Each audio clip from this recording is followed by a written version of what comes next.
Xin chào quý vị. Chào mừng quay trở lại kênh Trí Tuệ Phật Học. Đây là series tự do bên trong. Tập 3. Hy vọng và sợ hãi. Nguồn gốc sâu xa của bất an. Trong tập trước, chúng ta đã thấy rằng hạnh phúc không nằm ở bên ngoài, và càng chạy theo hoàn cảnh, con người càng bất an. Hình ảnh con voi ở nhà nhưng lại đi tìm dấu chân trong rừng được Sogyal Rinpoche dùng để nhắc rằng thứ ta đang tìm kiếm vốn đã có sẵn trong chính mình. Nhưng nếu vậy, điều gì đã khiến tâm con người luôn dao động và không yên? Câu trả lời nằm ở hai dòng chảy âm thầm, hy vọng và sợ hãi. Trong những buổi giảng của mình, Sogyal Rinpoche, Lạt-ma Tây Tạng, bậc thầy Phật Pháp và người truyền dạy Phật Pháp cho phương Tây, thường không bắt đầu bằng giáo lý cao siêu. Ông bắt đầu từ chính đời sống rất quen thuộc của con người. Sau khi nói rằng con người tìm hạnh phúc sai cho, ông đặt ra một câu hỏi đơn giản nhưng rất khó né tránh. Vì sao tâm con người hiếm khi được yên? Theo Sogyal Rinpoche, câu trả lời không nằm ở hoàn cảnh, cũng không nằm ở người khác. Nó nằm ở hai dòng chảy âm thầm nhưng vô cùng mạnh mẽ, hy vọng và sợ hãi. Ông nói, hãy quan sát kỹ, gần như mọi việc chúng ta làm đều dựa trên hy vọng và sợ hãi.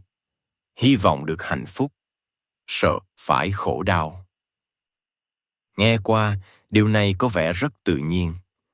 Nhưng theo Phật Pháp, chính hai động lực tưởng như bình thường ấy lại là nguồn gốc sâu xa của bất an.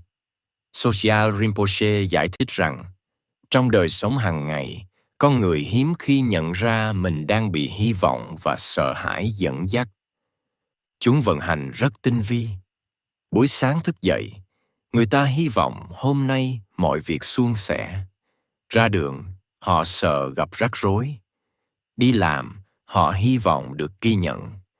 Trong lòng, họ sợ bị xem thường hay bỏ quên. Ngay cả khi mọi việc diễn ra ổn, tâm vẫn không thật sự yên, bởi vì hy vọng luôn kéo theo lo lắng, sợ rằng điều tốt đẹp này sẽ không kéo dài. Sogyal Rinpoche gọi trạng thái đó là sự mệt mỏi tinh thần âm thầm, thứ mà rất nhiều người mang theo cả đời mà không nhận ra nguyên nhân.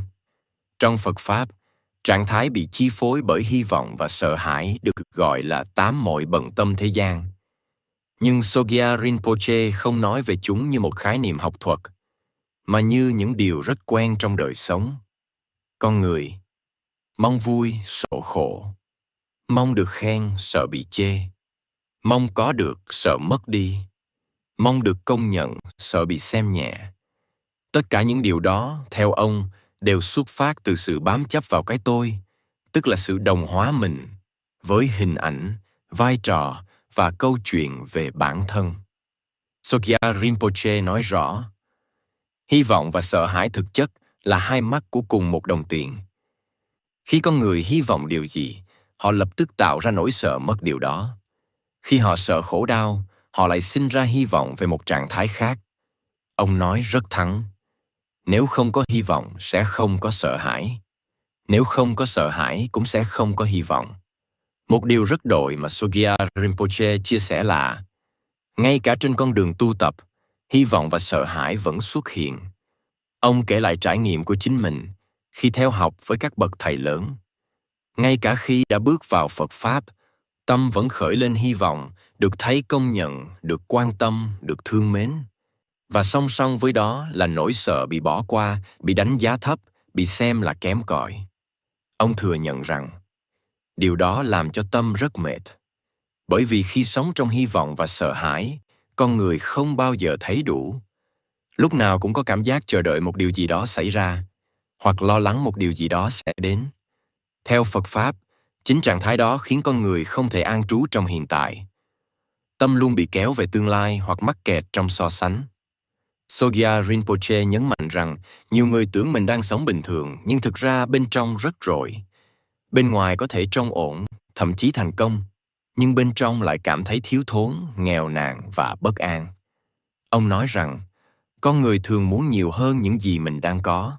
Và khi chưa có, họ hy vọng. Khi đã có, họ sợ mất. Chính điều đó khiến khao khát trở nên không đáy. Từ đó sinh ra lo âu. Và lo âu, theo Phật Pháp, là một dạng khổ rất tinh tế nhưng dài dẳng. Sokya Rinpoche dần lại lời của Ngài Long Thọ, Nagarjuna, bậc luận sư vĩ đại của Phật Pháp. Không có khổ đau nào lớn bằng lo lắng. Bởi vì lo lắng không cần hoàn cảnh xấu để tồn tại. Nó có thể xuất hiện ngay cả khi mọi thứ đang ổn. Một điểm rất quan trọng mà Sogya Rinpoche làm rõ là hy vọng và sợ hãi đều xuất phát từ việc không chấp nhận thực tại. Sợ hãi thường sinh ra khi con người không muốn đối diện với khả năng khổ đau.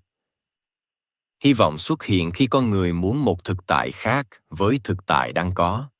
Nhưng theo Phật Pháp, thực tại luôn biến đổi và không điều gì có thể được đảm bảo tuyệt đối.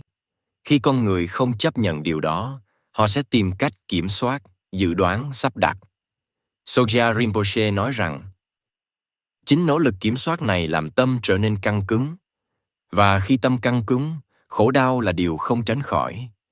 Tập này của Tý, tự do bên trong, không nhằm bảo con người phải từ bỏ hy vọng hay loại trừ sợ hãi ngay lập tức.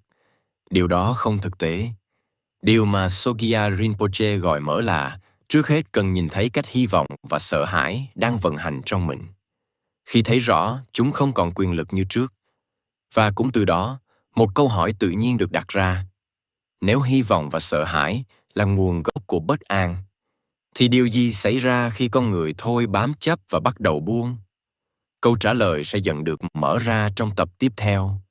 Khi hành trình tự do bên trong bước vào một chủ đề cốt lõi khác, vô thường và sự nắm giữ.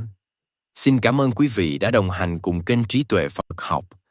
Xin chúc quý vị luôn mạnh khỏe, an nhiên giữa đời thường. Hãy nhấn like và subscribe kênh để không bỏ lỡ những nội dung hữu ích tiếp theo nhé.